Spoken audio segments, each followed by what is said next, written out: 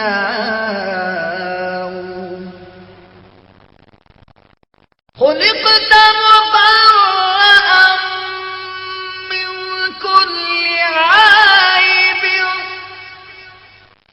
كأنك قد خلقت كما تشاء